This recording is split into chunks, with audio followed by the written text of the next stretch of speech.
मेरे कॉन्सेप्ट किस तरह सीख सकते हैं, तो मेरा यूट्यूब के अंदर भरा हुआ सारा सारा के लेक्चर्स हैं, सारे लेक्चर्स मैंने जो दिए हुए हैं वो सारे के सारे वहाँ पर मौजूद हैं, तो वो आप ऑलरेडी वहाँ पर सीख सकते हैं। सेकेंडली, अगर आपको क्वेश्चन वगैरह होता है तो वो आप ग्रुप मेंबर से भी पूछ सकते हैं कि जो है ना, कि ये डायरेक्शन किस तरह जा रही है, या फिर ये क्या चार्ट देखा है। अब जो चार्ट मैं भेजता हूँ इस वजह से मैं भेजता हूँ, जो लोग जिनको मेरे ट्रेडिंग स्टाइल पता है, ताकि उनको एक हेल्प आउट हो जाए कि मार्केट की डायरेक्शन किस तरह जा रही है।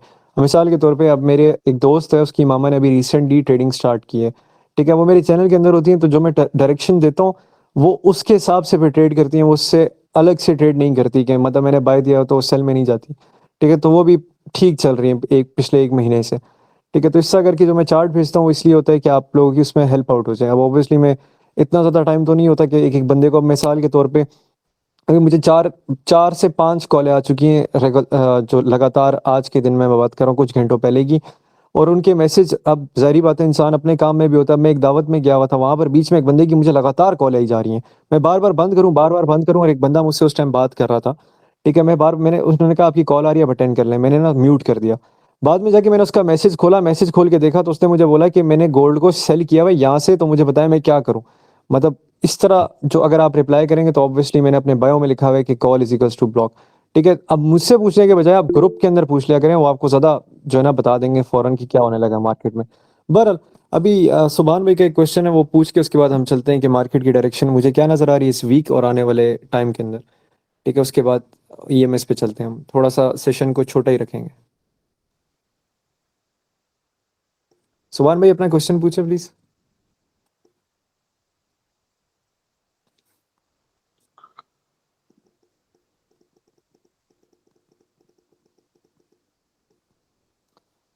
वो नहीं पूछना चाह रहे मेरे ख्याल में क्वेश्चन अपना। अच्छा खैर, हम चार्ट्स की तरफ चलते हैं और मैं आपको दिखाता हूँ कि मुझे मार्केट में इस वक्त क्या नज़र आ रहा है। मैं स्क्रीन शेयर करता हूँ।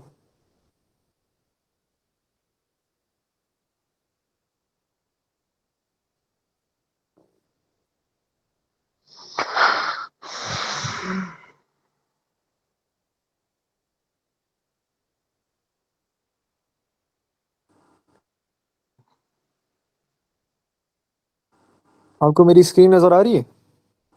नहीं श्याम भाई। नहीं आ रही अभी है। तो नहीं। अच्छा एक सेकंड,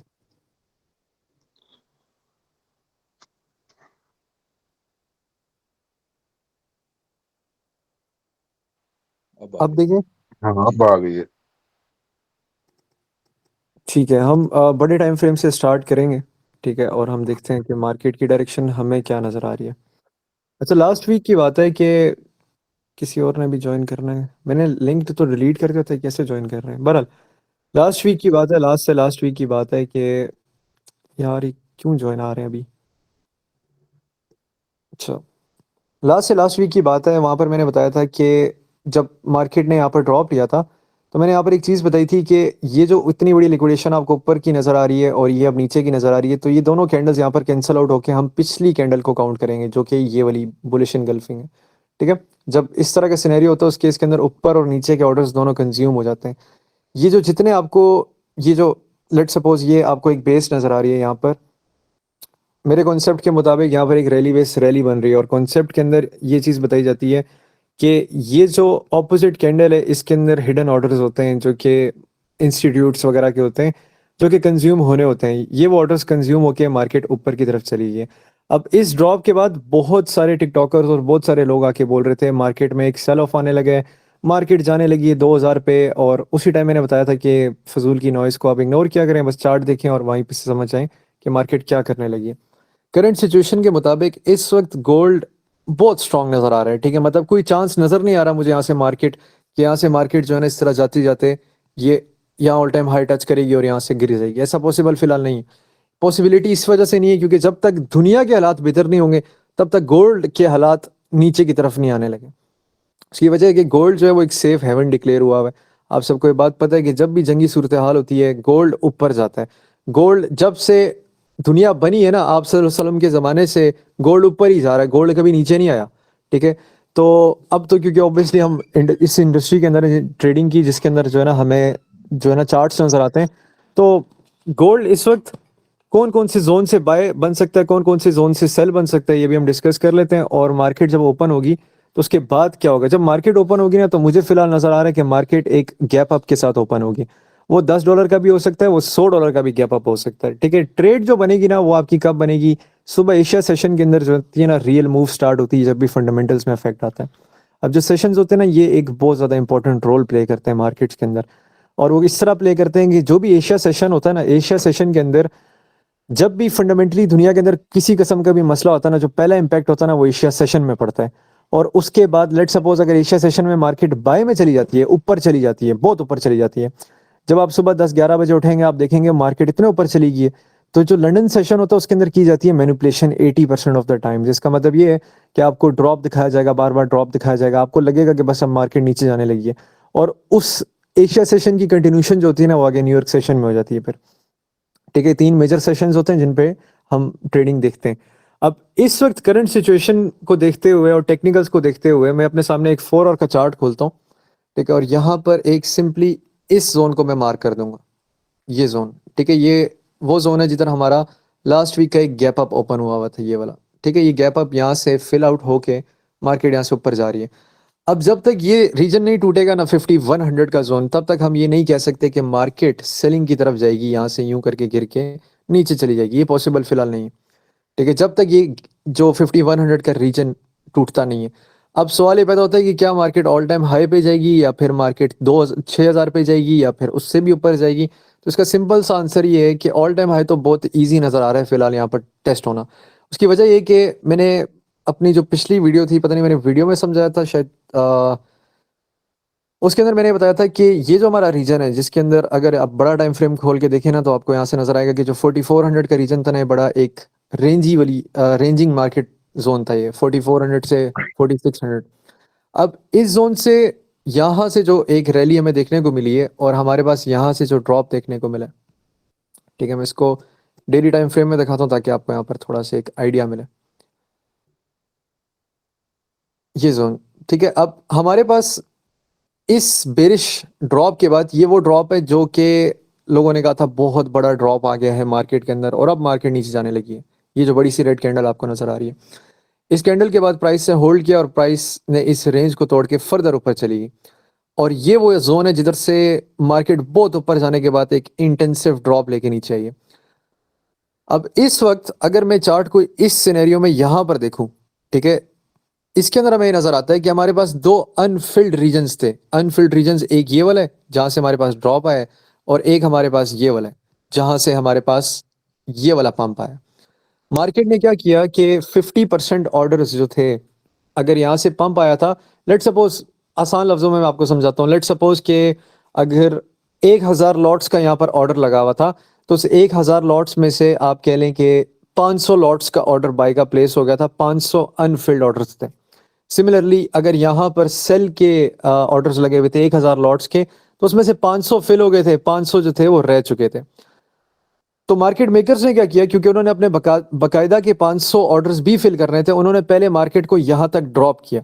इस ड्रॉप से जितने बिगिनर ट्रेडर्स हैं जो यूट्यूब टिकटॉक में आए हुए, उन्होंने क्या किया, अपने चैनल्स के अंदर ये बताना शुरू किया कि इतना बड़ा ड्रॉप आया है और मार्केट यहाँ से क्रैश होने लगी है। उन्होंने कहा हिस्टोरिक सबसे बड़ा क्रैश है। देखिए, नो डाउट कि हिस्टोरिक सबसे बड़ा क्रैश आया है, ठीक है, लेकिन आपको ये बात भी समझनी पड़ेगी, जब भी किसी एसेट की वैल्यू बढ़ जाती है ना, तो उसके अंदर पंप्स और डंप्स भी फिर उसी तरह के आते हैं।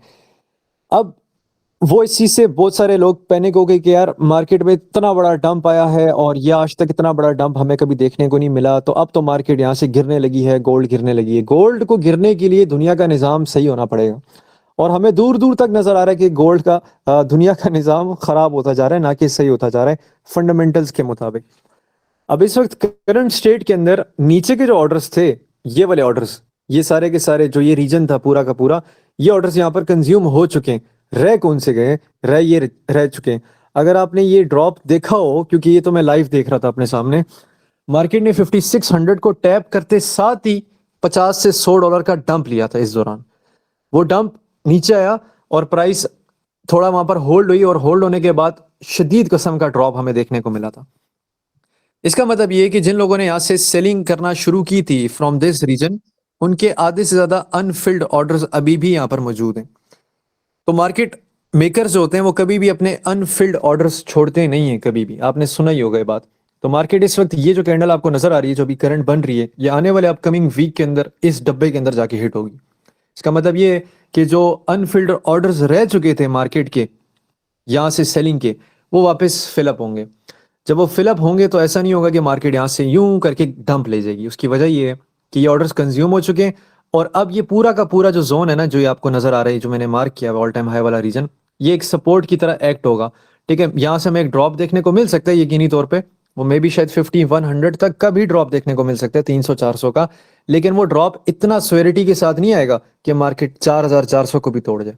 उसकी वजह ये है कि मार्केट के अगर बड़े टाइम फ्रेम हम खोलते हैं ना यहाँ पर, तो हमारे पास 4000 से जो नीचे का रीजन आता है, वो रीजन ऑलमोस्ट यहाँ पर आके हिट होता है। ठीक है, 3800 का जो रीजन बनता है, दिस वन। ठीक है, तो मार्केट को इतना ऊपर जाना पड़ेगा कि अगर उसने इतना ज्यादा इंटेंसिव ड्रॉप लेना है तो उसको एक स्ट्रॉन्ग सेलिंग जोन पे जाके हिट करना पड़ेगा। 5500 का जो रीजन था, वो एक ऐसा रीजन था जहां से मार्केट का डंप आना बनता था। अब अगर आपने मेरी यूट्यूब की आज से 5 महीने पुरानी वीडियो देखी हो, जिसमें गोल्ड जो था $3200 में था, उस वीडियो के अंदर मैंने एंड पे एक्सप्लेन किया हुआ है कि मार्केट आने वाले टाइम के अंदर हिट करेगी अराउंड 5000 टू 5500, और वहां से हमें एक ड्रॉप देखने को मिलेगा। और ये 4-5 महीने पुरानी वीडियो, अगर आपको मेरी बात में यकीन नहीं, जाके यूट्यूब पे सर्च करें और जाके देखें, 5 महीने पुरानी वीडियो होगी ये। उस वीडियो के अंदर ये एक्सप्लेन किया हुआ है कि मार्केट कैसे 5000 से 5500 के रीजन से ड्रॉप लेगी। इस वक्त करंट रीजन जो नजर आ रहा है ना हमें, वो तकरीबन 6000 से 6500 का रीजन नजर आ रहा है, जहां से हम कह सकते हैं कि एक इंटेंसिव ड्रॉप दोबारा आने देखने को मिल सकता है। अब जाहिर बात है, क्योंकि गोल्ड की प्राइस बढ़ जाएगी तो गोल्ड के अंदर वॉलेटिलिटी भी बढ़ जाएगी और पंप्स और डंप्स भी बढ़ जाएंगे उस केस के अंदर।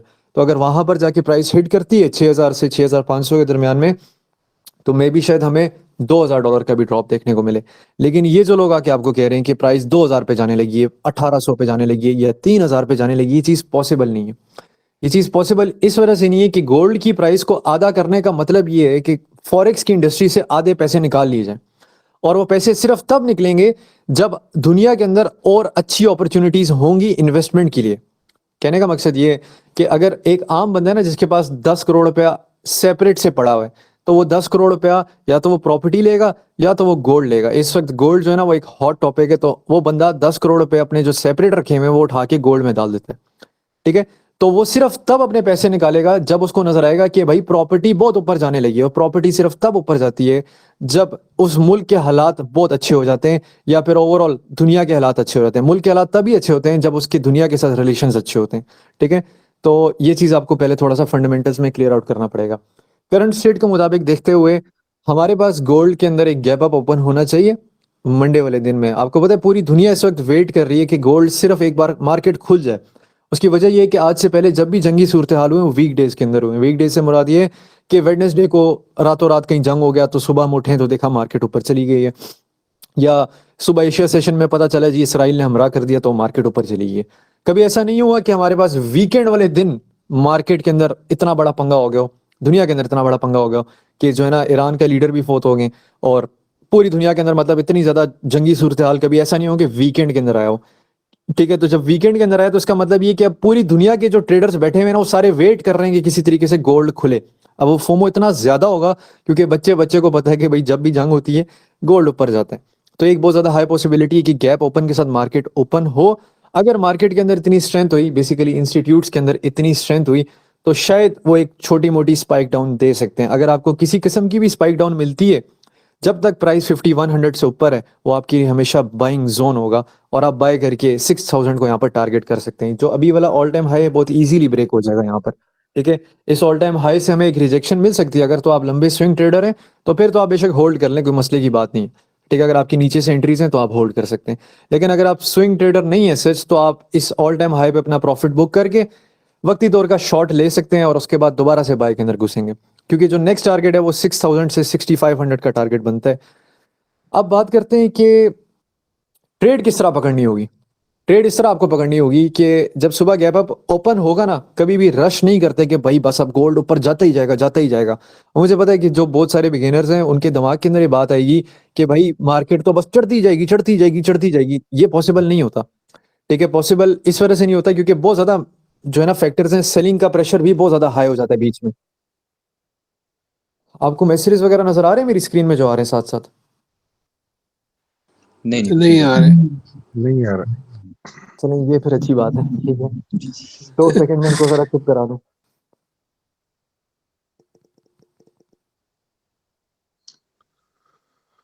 अच्छा, अब आपको ट्रेडिंग भी नजर आ रहा है सामने? जी सही है जी सर। यार, बिल्कुल आ रहा। अच्छा, अब मैं बात करने लगा कि यार अब ट्रेड पकड़नी किस तरह, मैं किस तरह ट्रेड पकड़ूंगा और मैं कैसे उन ईएमएस को इस दौरान यूज करूंगा। जब भी इस तरह की सूरत हाल होती है ना, मेरे लिए ईएमएस जो होते हैं ना वो बहुत जबरदस्त एक्ट करते हैं। लेकिन उससे पहले मुझे टेक्निकल्स थोड़े से मैच आउट करने पड़ते हैं उनके साथ कि भाई क्या सीन बन रहा है ओवरऑल। अब इस वक्त डेली टाइम फ्रेम के अंदर जो है ना, मैंने एक सिंपल जोन ये मार्क किया है जो आपको अपने सामने नजर आ रहा है, ठीक है, जो कि 50-100 का रीजन बनता है।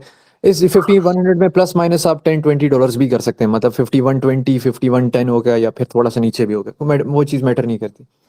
अब अगर 4 और टाइम फ्रेम में हम जाते हैं तो 4 और टाइम फ्रेम के अंदर हमारे पास एक ये रीजन भी बनता है, जो कि बनता है 5220 से लेके 30 का जो जोन है, ये एक रीजन बनता है। वैसे तो प्राइस बहुत मुश्किल है यहाँ तक आए, ठीक है, क्योंकि जब गैप अप ओपन होगा मेरे ख्याल में कुछ इस तरह की मूव होगी, उसके बाद प्राइस होल्ड करना शुरू करेगी उस पे ऐसे।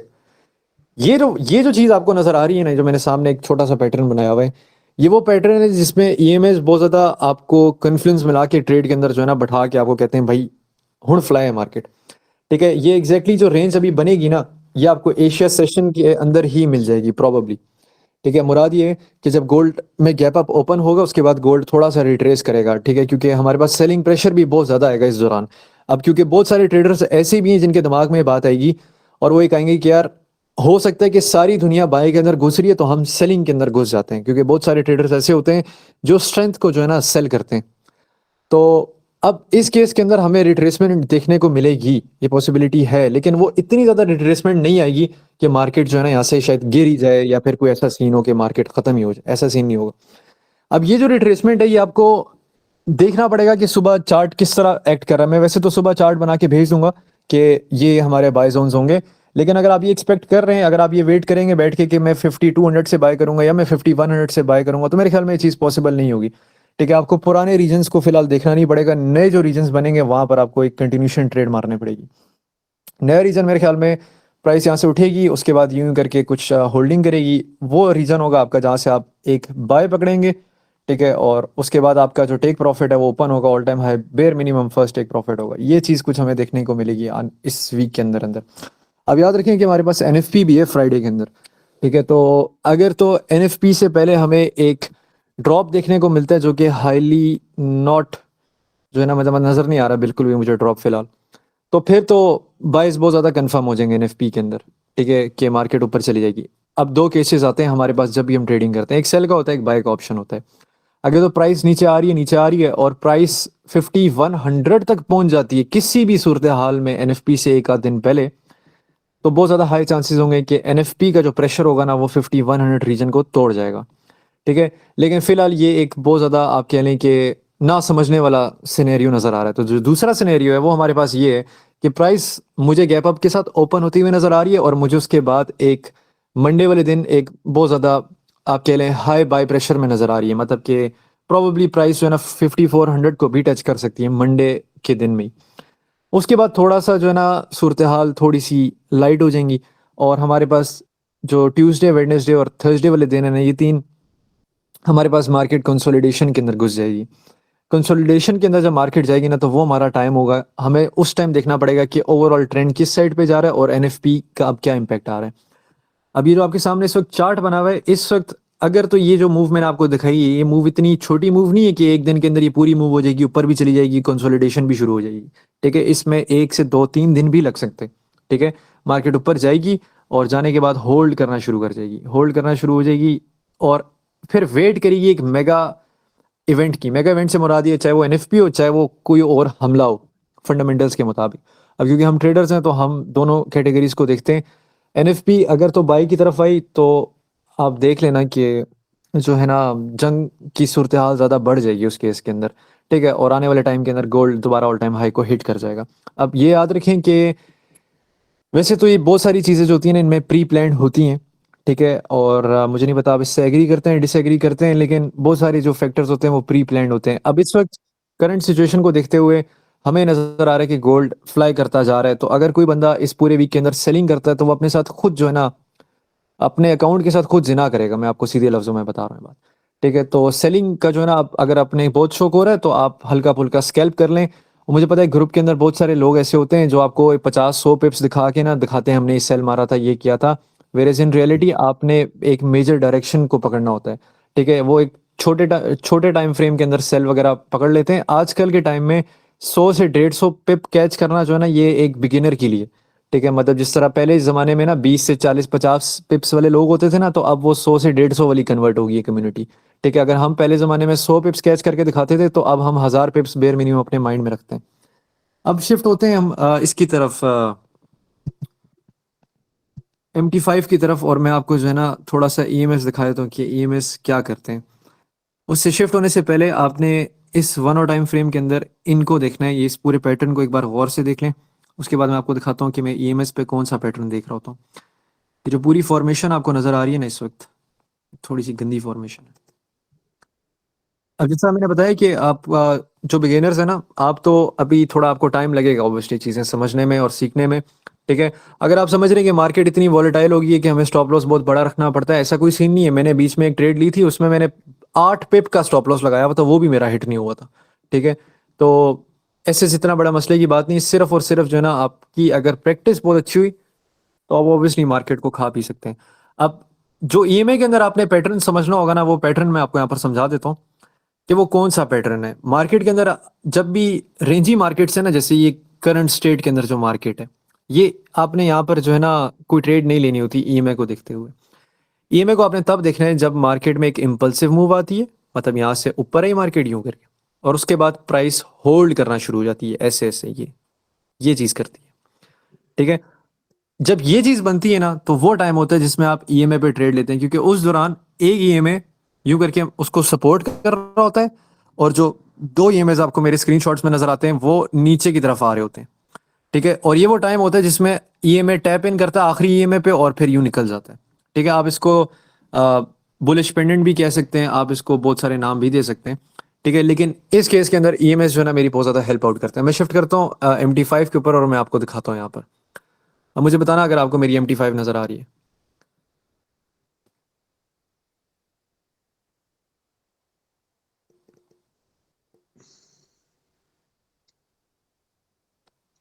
नहीं आ रही।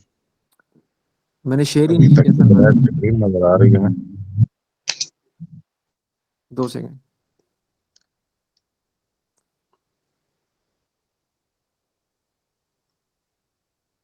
यार स्क्रीन शेयर वाला ऑप्शन कहाँ चला गया?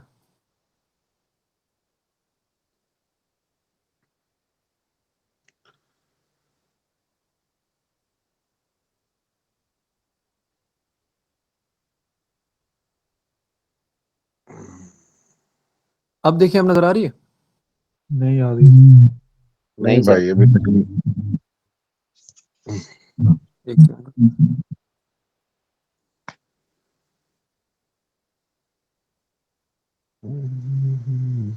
अब आ रही है? अब हाँ बाजी आप बना दी। अच्छा, बाज़ाहिर तो आपको यहाँ पर कुछ समझ नहीं आएगा कि यार ये EMS क्या कर रहे हैं या फिर क्या हो रहे हैं। इनको समझने से पहले जो है ना आपको कुछ पैटर्न समझने पड़ेंगे। ठीक है, जो कि बहुत बेसिक ट्रेडिंग के पैटर्न्स हैं। ठीक है, और जब आप मार्केट को बहुत ज़्यादा टाइम देंगे ना, तो आपको वैसे ही वो पैटर्न्स दिमाग के अंदर याद हो जाएंगे। अब मैं शिफ्ट करता हूँ गोल्ड के चार्ट पे। इस वक्त मेरे पास गोल्ड का सेंट अकाउंट खुला हुआ है। ठीक है, और मेरे पास और अकाउंट्स लॉगिन ही नहीं है इस फ़ोन में, वरना मैं आपको किसी अच्छे अकाउंट में दिखाया था। हमें आप पे भरोसा है भाई, इसी पे दिखा दे। अच्छा, यहाँ पर आ जाते हैं। जो मैंने अभी थोड़ी देर पहले आपको एक पैटर्न दिखाया था, अभी मुझे बताएं आपको मेरी स्क्रीनशॉट नज़र आ रही है जो मैंने अभी ली है और मैं दिखा रहा हूँ? नहीं। यार ये तो बड़ा गड़बड़ सी। नहीं स्क्रीन शॉट लेना नजर आया है, स्क्रीन शॉट नजर नहीं आ रहा। मैं स्क्रीनशॉट को आप एडिट करूँगा, चले मैं इधर ही कर लेता हूँ, मसला नहीं है। अच्छा, इस वक्त ये जो आपको सामने पैटर्न नज़र आ रहा है ना, ये पूरा पैटर्न, ये वो पैटर्न है जो भी मैंने 2 मिनट पहले आपको एक्सप्लेन किया कि एक इम्पल्सिव मूव आती है बड़े टाइम फ्रेम के अंदर, और उसके बाद हमारे पास कंसोलिडेशन स्टार्ट हो जाती है। इम्पल्सिव मूव हमारे पास ये पूरी आई है, ये पूरी मूव, और उसके बाद प्राइस यहाँ पर होल्ड करना शुरू हो जाती है। ये जो होल्डिंग होती है, इस होल्डिंग के अंदर ये में एक नीचे से सपोर्ट करता है, 2 ऊपर से आ जाते हैं, और उस केस के अंदर हमें कंफर्म हो जाता है कि अब ब्रेकआउट आने लगा है। अब यहाँ पर मैं आपको दिखाता हूँ कि वो किस तरह, ये इस वक्त मेरे सामने 3 और टाइम फ्रेम खुला हुआ है, ठीक है। आपको ईएमएस वगैरह सब नजर आ रहे हैं ना सामने? जी भाई यार है। अच्छा, यहाँ पर हमारे पास एक इम्पल्सिव मूव आती है जो कि इन ईएमएस को तोड़ जाती है। इम्पल्सिव मूव वो होती है जो बड़े टाइम फ्रेम के अंदर सारे ईएमएस को तोड़ जाती है एक बार, ठीक है। अगर हम पीछे चले जाएं, ठीक है, तो हमारे पास यहाँ पर वो इम्पल्सिव मूव आती है, यहाँ पर, ठीक है, जिसमें हमें शो किया जाता है कि सारे जो है ना ईएमएस टूट चुके हैं। अब उसके बाद जो पैटर्न आपको मैंने बताया और जो भी मैंने समझाया है, वो पैटर्न कुछ इस तरह का है कि प्राइस यूं करके कंसोलिडेशन करती है और उससे पहले हमारे पास एक इम्पल्सिव मूव आती है और फिर प्राइस सबसे नीचे वाले ईएमए को उसमें हिट करती है और प्राइस यहाँ से यूं ऊपर चली जाती है। ये पैटर्न बनता है। तो अगर आप इस पैटर्न को देखते हुए यहाँ पर देखें तो हमारे पास ये जो इम्पल्सिव मूव आई है, तीनों ईएमएस यहाँ पर टूटे हैं टूटे हैं। अब आपने इस तरह नहीं करना है कि ईएमएस टूट गए तो आपने इस वाइट वाले ईएमए पे टैप ही नहीं किया है तो आपने यहाँ पर बाय ले लिया या फिर इधर बाय ले लिया। ये चीज़ नहीं करनी है, आपने सब्र करना है कि प्राइस वहाँ पर एक फॉर्मेशन बनाए। जैसे कि आपको यहाँ पर नजर आ रहा है कि ये दोनों ऊपर वाले ईएमएस जो हैं ये जरूरी हो जाए कि वो नीचे की तरफ आए, ठीक है, प्राइस उन दोनों ऊपर वाले ईएमएस के नीचे आ जाए। और जो नीचे वाला ईएमए है जो कि 50 ईएमए मेरा यहाँ पर लगा हुआ है व्हाइट कलर का, इसको प्राइस ने टैप इन करना और ये आपकी एंट्री होगी जिसको हम स्नाइपर एंट्री भी कहते हैं, और ये आपकी एंट्री होगी जहाँ से मार्केट ऊपर चलेगी। तो ये जो आपको ऊपर मैंने मॉडल दिखाया, इस मॉडल के मुताबिक ये इम्पल्सिव मूव आती है हमारे पास और मूव आने के बाद यहाँ पर कंसोलिडेशन है। यहाँ पर एंट्री नहीं लेनी क्योंकि उसकी वजह ये कि अभी तक हमारे पास प्रॉपर कंसोलिडेशन नहीं आई हुई यहाँ पर। सिमिलरली यहाँ पर भी एंट्री नहीं बनती, ठीक है। उसकी वजह ये कि ईएमए के अंदर गैप बहुत ज़्यादा है, ठीक है। मैंने जिस तरह बताया कि उस ईएमए का हिट होना बहुत ज़रूरी चीज़ है, ठीक है। माइनर हल्का फुल्का फर्क आ सकता है क्योंकि ये लैगिंग इंडिकेटर्स होते हैं। लेट सपोज अगर व्हाइट वाला ईएमए 4400 पे खड़ा हुआ है तो आप 4410 पे भी एंट्री ले सकते हैं या फिर उससे थोड़ा बहुत नीचे भी ले सकते हैं। जब मैं ट्रेड लेता हूँ तो मैं एग्जैक्ट उसका वेट नहीं करता कि वहां पर टैप करेगी तो मैं वहां पर एंट्री लूंगा, उससे थोड़ा ऊपर भी मैं कभी कभी एंट्री ले लेता हूँ, उससे थोड़ा नीचे भी आती है तब भी मैं एंट्री लेता हूँ। स्टॉप लॉस मैं तब लेता हूँ जब वो बड़े टाइम फ्रेम के अंदर प्राइस उस बड़े मेरे 50 मूविंग एवरेज के नीचे क्लोज हो जाए, ठीक है, तो उस केस में मेरा स्टॉप लॉस होता है। अब यहाँ पर जैसे ये मूव है, आपको यहाँ पर नजर आएगा कि प्राइस यहाँ पर कंसोलिडेशन देते हुए इस वाइट ईएमए को टैप इन करती है और टैप इन करके प्राइस ऊपर चली जाती है, एग्जैक्टली लाइक जो ये मॉडल आपको यहाँ पर एक्सप्लेन हुआ है, ठीक है। अब इसके अंदर आती है कंटिन्यूशंस। कंटिन्यूशंस जो होती है उसके लिए आपको ईएमए सेम चीज रिपीट करनी होती है लेकिन छोटे टाइम फ्रेम के अंदर करनी होती है, ठीक है, क्योंकि ईएमएस का एक रूल है और वो रूल ये कि जो 3 ईएमएस आपको यहाँ सामने नजर आ रहे हैं, एक 7 है, एक 21 है और एक 50 है। इन तीनों का रूल ये है कि जो 7 ईएम है वो उस पर कोई ट्रेड नहीं लेनी होती, मैं उस पर कोई ट्रेड नहीं लेता। वो सिर्फ लगाया हुआ इस वजह से ताकि मुझे नजर आए कि प्राइस एग्जॉस्ट किधर हो रही है, थक किधर रही है प्राइस। जब वो 7 ईएम टूटता है तो मुझे समझ में आती है कि अब प्राइस एग्जॉस्ट होना शुरू की, कंसोलिडेशन पीरियड स्टार्ट हो चुका है।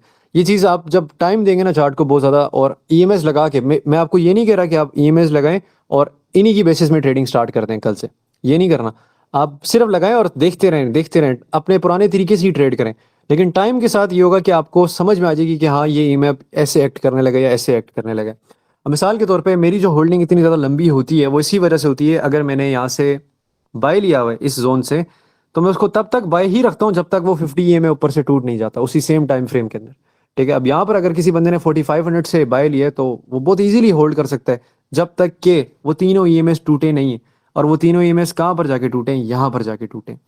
अब इसके अंदर मल्टीपल फैक्टर्स आते हैं, वो फैक्टर्स ये आते हैं, अगर आपने मेरे यूट्यूब के लेक्चर सुने हो तो मैंने आपको वहाँ पर कैंडल स्टिक्स के ऊपर भी समझाया हुआ है कि जब कि नीचे से विक्स आना शुरू रहती है हमें समझ में आता है कि प्राइस वहाँ पर एग्जॉस्ट होना शुरू हो गई। अब इस केस के अंदर जब भी ट्रेंड बुलिश होता है ना ओवरऑल, तो मैं कभी भी जो है ना सेलिंग की तरफ सोचता ही नहीं हूँ। मैं बहुत कम सेल मारता हूँ, बहुत कम। आपने शायद ही मेरी कोई ट्रेड्स देखी हूँ जिनमें मैंने सेल के ऊपर फोकस किया। मैं हमेशा मेजोरिटी केसेस के अंदर बाय के अंदर होता हूँ। मैं सेल के अंदर सिर्फ तब होता हूँ जब मुझे मेजर शिफ्ट नजर आता है एक बड़े टाइम फ्रेम के अंदर। मेजर शिफ्ट से मुराद ये है कि अगर ये जो ड्रॉप आपको यहाँ से देखने को मिल रहा है ये मैक्सिमम 2 दिन का ड्रॉप है यहाँ से लेके यहाँ तक, ये कोई मेजर शिफ्ट नहीं है, ये एक सिंपल रिट्रेसमेंट है जो कि एक बड़ी रिट्रेसमेंट है। और वो बड़ी इसी वजह से क्योंकि जिस पेयर पे आप ट्रेड कर रहे हैं वो एक जमाने में 1800 का होता था और 1800 से अब 5000 का हो गया। तो जाहिर बात है जब उस जमाने में 2% का ड्रॉप था तो इस जमाने में 10% का तो आएगा, ठीक है। तो और लेकिन दूसरी बात है शाम भाई कि इसका इम्पल्सिव मूव भी तो बहुत बड़ा था ना, ये 5800 पे चला गया था, उसकी रिट्रेसमेंट तो बनती थी इतनी। वही ना, अब मैं अभी कल मैं कोई वीडियो मुझे किसी ने भेजी थी, अभी 2-3 दिन पुरानी वीडियो थी, पता नहीं कौन सी, वो किसी ट्रेडर ने आके वीडियो बनाई और बड़े वो जो है ना पीछे गाना भी लगाया बड़ा वो इमोशनल किस्म का और दिखा रहा है कि जी मार्केट गिरने लगी है और मार्केट अब खत्म होने लगी है, गोल्ड जाके पहला हिट करेगा 3800 पे, हमें पता है कि 3800 एक अच्छा जोन है बाइंग के लिए, लेकिन अभी प्राइस वहां तक नहीं पहुंच सकती, सिंपल सी बात ये। ठीक है, उसकी बात ये कि यहाँ पर अगर आप विक्स भी देखें तो जब ये ड्रॉप आया था तो आपने शायद देखो, मैंने ये कौन सा 2 फरवरी बनता है, जाके मेरे चैनल में स्क्रॉल करें और जाके 2 फरवरी वाला मेरा चार्ट देखें, उसके अंदर मैंने बताया मार्केट यहाँ से उठ जाएगी। ठीक है, हाँ बिल्कुल, उसकी बाई वजह ये जोन थी बना कि के आपने बताया। ये जो विक्स यहाँ पर आपको नजर आ रही हैं वो इसी वजह से नजर आ रही है कि भाई ऑर्डर्स कंज्यूम हो गया, मार्केट यहाँ से नीचे आने की सेंस नहीं बनती यहाँ पर। अब मार्केट की बिल्कुल। ऊपर जाने की सेंस बनती है, क्योंकि अब सारे ऑर्डर्स ऊपर के पड़े हुए हैं, जिन लोगों ने ऊपर से सेलिंग की थी अब उनकी बारी है। ठीक है, तो मार्केट दोनों तरफ जाती है, सेलर्स की भी वाट लगाती है, बायर्स की भी वाट लगाती है। सारे ठीक है, ऑर्डर जो फिल करने होते हैं उन्होंने। बिल्कुल ऐसे ही। अब यहाँ पर अगर हम देखें तो मैंने जिस तरह आपको भी बताया कि हमें चाहिए होता है कि एक इम्पल्सिव मूव आए और उस इम्पल्सिव मूव के बाद वहां पर कंसोलिडेशन स्टार्ट हो जाए, सॉर्ट ऑफ एक बुलिश पेंडेंट कह लें आप, या फिर एक ट्रायंगल टाइप शेप बन जाती है हमारे पास। ठीक है, अब यहाँ पर अगर आप देखिए तो यहाँ पर ये पहला ईएमए हमारे पास टूटा, मुझे यहाँ पर नजर आ गया कि मार्केट स्ट्रेंथ पकड़ी है। उसके बाद दूसरा ईएमए टूटा, तीसरा टूटा, लेकिन मार्केट दोबारा इन ईएमएस के नीचे चली गई। कंसोलिडेशन पीरियड हमारे पास यहाँ पर नहीं आया। इसका मतलब ये है कि अभी तक हम यहाँ पर टेक्निकली अगर इस तरह की मूव आती तो उस केस के अंदर मैं दोबारा से बाय पकड़ता और यहाँ से प्राइस को होल्ड कर लेता कि प्राइस अब ऊपर चली जाए। अरे बड़ा मुश्किल है मोबाइल पे दिखाना। अच्छा, अगर यहाँ पर इस तरह की मूव आती कि प्राइस यहाँ पर जंगल होके इस तरह फिर रही होती तो उस केस में मैं दोबारा यहाँ से बाय पकड़ता और फिर ऊपर की तरफ टारगेट करता, लेकिन क्योंकि ईएमएस के नीचे प्राइस आके क्लोज हो गई उस केस के अंदर मार्केट दोबारा नीचे आ गई। अब आगे चलते हैं और आगे जाके देखते हैं कि हमें कहां पर नजर आ रहा है कि एक प्रॉपर कंसोलिडेशन स्टार्ट हुई थी। इस दौरान आपको यहां पर नजर आएगा कि ईएमएस यहां पर भी ऊपर आए, लेकिन यहां पर हमारे पास वो ट्रायंगल पैटर्न नहीं बना। अच्छा, पैटर्न्स के अंदर एक बहुत ज्यादा इंपॉर्टेंट चीज है जो कि मेरे ख्याल में बिगिनर्स को खास तौर में पता होना चाहिए, वो ये है कि अगर प्राइस यहां से ऊपर जाती है और प्राइस कंसोलिडेशन देते हुए हल्का हल्का नीचे आती है, ठीक है, हल्का हल्का, बहुत ज्यादा नहीं, मतलब ये चीज होती है, सॉर्ट ऑफ एक बुलिश पैटर्न बनता है। ठीक है, तो उस केस के अंदर मार्केट 95% यहां से ऊपर निकल जाती है। लेकिन अगर ये चीज हो कि प्राइस यहां से ऊपर आती है, जिस तरह आपको सामने भी मैंने एरो बना के दिखाया हुआ है, प्राइस ऊपर आती है और ऊपर आने के बाद प्राइस बजाय कि हल्का हल्का नीचे आए, यहां से हल्का हल्का नीचे आने के प्राइस हल्का हल्का ऊपर जाना शुरू हो जाती है। वो टाइम होता है जिस से मार्केट गिरती है। अब बहुत सारे जो बिगिनर्स होते हैं, जब प्राइस ऊपर जाने के बाद हल्का सा स्लो हो जाती है और हल्का हल्का ऊपर जाना शुरू हो जाती है, वो वहां पर फर्दर बाइंग करना शुरू हो जाते हैं कि बस अब यहाँ से जो है ना मार्केट ऊपर जाने लगी, क्योंकि अभी से ही मार्केट ऊपर जा रही है। वेयर इन रियलिटी वो एक ट्रैप होता है जिधर से मार्केट नीचे गिरना होता है। ठीक है, और प्राइसिंग जब वेज। प्राइस जब ऊपर जाती है और ऊपर जाने के बाद हल्का हल्का नीचे आती है, तो वो एक सेलर्स के लिए ट्रैप होता है कि अब यहाँ से मार्केट फट के ऊपर जाने लगी है। अब इसकी मिसाल हमें यहाँ पर देखने को मिलती है, जिसमें यहाँ पर तीनों ईएमएस टूटते हैं। टूटने के बाद हमारे पास वो कंसोलिडेशन नहीं है जो मॉडल मैंने आपको एक्सप्लेन किया है, और प्राइस यहाँ पर फर्दर जो है ना हाइज बना के ऊपर की तरफ जा रही है, जिसके बाद मार्केट दोबारा नीचे आ गई, ना कि यहाँ से ऊपर गई। ठीक है, अब हमारे पास नेक्स्ट यहाँ पर दोबारा से ये जोन ब्रेक होता है, दोबारा से ईएमएस के ऊपर प्राइस आके क्लोज करती है। अब अगर आप यहाँ पर आते हैं, यहाँ पर भी देखेंगे तो तीनों ईएमएस टूटे हैं, लेकिन ये जो कंसोलिडेशन है ये उन तीनों ईएमएस के नीचे हो रही है। कंसोलिडेशन तो है लेकिन उन ईएमएस के नीचे हो रही है। अब अगर तो मैं प्योरली पैटर्न्स ट्रेडर होता तो मैं शायद इसको यहाँ पर मार्क करता कि जी यहाँ पर हमारे पास एक बुलिश फ्लैग बन रहा है या व्हाटसोएवर, और मुझे यहाँ पर नजर आ रहा है कि जी प्राइस जो है ये ऊपर जाने लगी है यहाँ से। ठीक है, ये हमारे पास एक सॉर्ट ऑफ बुलिश, इसका कलर मैं चेंज करता हूँ, रुके, थोड़ा सा अच्छा कलर नहीं है, ब्लू कर देते हैं। तो अब जहां पर अगर जैसा मैंने बताया कि कंसोलिडेशन तो आई है लेकिन वो इन तीनों ईएमएस के नीचे आई है। ठीक है, तो मैंने आपको बताया कि हमारे पास जरूरी है कि वो कंसोलिडेशन हो, ठीक है, लेकिन वो वाइट ईएमए के ऊपर होनी चाहिए, और वाइट ईएमए की एंट्री जो होगी ना वो आपके पास एक फाइनल एंट्री होगी उस रेंज से ब्रेकआउट की। अच्छा, अब यहाँ पर आते हैं। अब हमारे पास यहाँ पर तो ये तीनों ईएमएस टूट गए, लेकिन उसके बाद कंसोलिडेशन भी इनके ऊपर होना शुरू हो जाती है। ठीक है, और ये जो जोन है इसको अगर आप गौर से देखें तो ये हमारे पास दोबारा से वही ट्रायंगल पैटर्न बन रहा है जो मैंने आपको समझाया। हमारे पास इंपल्सिव मूव आई है और उसके बाद हमारे पास यहाँ पर एक कंसोलिडेशन पीरियड स्टार्ट हो चुका है। Falling veg. हाँ, मतलब फॉलिंग वेज नहीं, वेजेस तो इनके अंदर होती हैं। ठीक है, मैंने अपने एक लेक्चर के अंदर ये भी बताया हुआ है कि जो कंसोलिडेशन होती हैं इनके अंदर वेजेस फॉर्म हुई भी होती है। अभी मैं आपको आगे जाके एग्जांपल दिखाता हूँ उसकी। ठीक है, तो ये हमारे पास दोबारा से वो ट्रायंगल पैटर्न है, और इस केस के अंदर मैंने आपको बताया कि जरूरी है कि वो जो ऊपर वाले दो ईएमएस हैं वो करीब आ जाएं और जो नीचे वाला ईएमए है वो उनको सपोर्ट करें और प्राइस ऊपर चली जाती है। प्राइस यहाँ पर होल्ड करने के बाद यहाँ से ऊपर चली जाती है। करंट स्टेट के ऊपर अभी जाते हैं। तो अगर जो बिगिनर बंदा है जिसको ईएमएस के ऊपर इतनी ज़्यादा नॉलेज नहीं है, वो क्या करेगा, जब ये तीनों ईएमएस टूटे हैं तो वो हर वाइट टैप के ऊपर एंट्री लेगा। मिसाल यहाँ पर ले ली, एक दो दफ़ा तो वो ले लेगा क्योंकि ये बड़ा टाइम फ्रेम है, तो इसमें हर टैप जो होता है ना ईएमए का, वो यूजली एक इम्पैक्ट देता है। लेकिन छोटे टाइम फ्रेम के अंदर ज़रूरी नहीं है कि वो ईएमए हिट होगा और प्राइस वहाँ से कोई इम्पैक्ट देगी, क्योंकि ये बड़ा टाइम फ्रेम है। तो इस वजह से आपको यहाँ पर नज़र आ रहा है कि 3 और पे यहाँ पर एक बाउंस देखने को मिला है। लेकिन आपकी ये मेजर एंट्री नहीं होगी। आपकी मेजर एंट्री तब होगी जब आपके पास इंपल्सिव मूव आएगी और उसके बाद एक कंसोलिडेशन पीरियड होगा। वो कंसोलिडेशन पीरियड एक सेशन टू अदर सेशन तक चल सकता है। मतलब मिसाल वो एशिया से पूरे लंदन सेशन के एंड तक वो कंसोलिडेशन पीरियड चल सकता है, ठीक है। और वो ये भी हो सकता है कि वो एक दिन का कंसोलिडेशन पीरियड हो, और जितना बड़ा कंसोलिडेशन पीरियड होगा उतनी बड़ी मूवमेंट आगे आती है। अब करंट स्टेट के अंदर आपको भी मैंने ये बताया कि हमारे पास इंपल्सिव मूव आती है और हमारे पास ज़रूरी है कि प्राइस इन दोनों ईएमएस के नीचे है, और नीचे आने के बाद वाइट वाला ईएमए जो सबसे नीचे वाला है वो उनको सपोर्ट दे। अगर प्राइस उस वाइट वाले के नीचे आके कंसोलिडेशन कर रही है तो फिर आपने ट्रेड नहीं लेनी वहाँ पर। अगर प्राइस उस वाइट वाले ईएमए के ऊपर होल्ड करके जा रही है तो फिर आपने ट्रेड वहाँ पर लेनी है। अब ईएमएस आपकी होल्डिंग बहुत ज़्यादा इंप्रूव करके दे सकते हैं, ठीक है, और वो किस तरह मैं अभी वो भी एक्सप्लेन करता हूँ। यहाँ पर अगर आप देखेंगे वाइट वाला ईएमए यहाँ पर टैप इन हुआ है, प्राइस ऊपर गई है, वाइट वाले के नीचे प्राइस आ चुकी है। अब यहाँ पर मैं कोई ट्रेड नहीं पकड़ूंगा। अगर आप जाके मेरा ग्रुप भी देखें तो आपको नजर आएगा मैंने यहाँ पर कोई चार्ट बना के नहीं भेजा हुआ कि यहाँ से मैं बाय ले रहा हूँ या फिर यहाँ से मैं सेल ले रहा हूँ, ठीक है। मैं सबर करके बैठा हुआ था पूरे वीक के अंदर। मेरा टोटल मेरे ख्याल में एक चार्ट था शायद, ठीक है। और वो चार्ट में भी मैंने ये बताया था कि एसएसएल लगाएंगे और हम 70 से 75 के पास से बाय करेंगे, और एसएल तब लेंगे जब 30 मिनट्स की कैंडल क्लोज करेगी 67 के नीचे। अब मैं आपको वो एक्सप्लेन करता हूँ कैसे मैंने सोचा और क्यों मैंने दिया। प्राइस यहाँ पर हिट की है, लेकिन इस वक्त क्या मैं यहाँ से बाय लूंगा? मैं यहाँ से बाय नहीं लूंगा। मैं बाय तब लूंगा जब ये वाइट ईएमए आके हिट होगा। अभी ईएमएस के अंदर बहुत ज्यादा गैप है, तो ये गैप आपको देखना पड़ेगा कि गैप इतना ज्यादा नहीं होना चाहिए, गैप को सुखड़ना पड़ेगा। गैप जब सुखड़ेगा तो वहां से हमारे पास एक इम्पल्स मूव नेक्स्ट आएगी, ठीक है। ये बहुत ज्यादा गैप है दोनों ईएमएस के दरमियान और इन तीनों ईएमएस के दरमियान। आगे चलते हैं, आगे चलते हैं। जैसे जैसे कंसोलिडेशन बढ़ती जा रही है ईएमएस वहां पर सुखड़ना शुरू हो रहे हैं। जब आपको यहाँ पर नजर आएगा कि पहले इस वाइट ईएमए में और इस ब्लू ईएमए में बहुत ज्यादा गैप है, ठीक है। लेकिन जैसे जैसे कंसोलिडेशन बढ़ती जा रही है ईएमएस छोटे होते जा रहे हैं, करीब आते जा रहे हैं, इंडिकेशन दे रहे हैं कि प्राइस ऊपर जाने लगी है। और अगर आपको याद हो तो मैंने अपने लेक्चर के अंदर ये बात बताई हुई है कि जब भी एक कंसोलिडेशन पीरियड स्टार्ट होता है तो जो उसके जब जो बिल्कुल एंड होता है ना, जहाँ से मार्केट फटने लगी होती है, उससे पहले ऊपर और नीचे की विक्स बहुत ज्यादा शुरू हो जाती हैं। वहां पर मार्केट बहुत ज्यादा चौपी हो रहती है और ये इंडिकेशन होती है कि मार्केट अब फटने लगी है यहाँ से।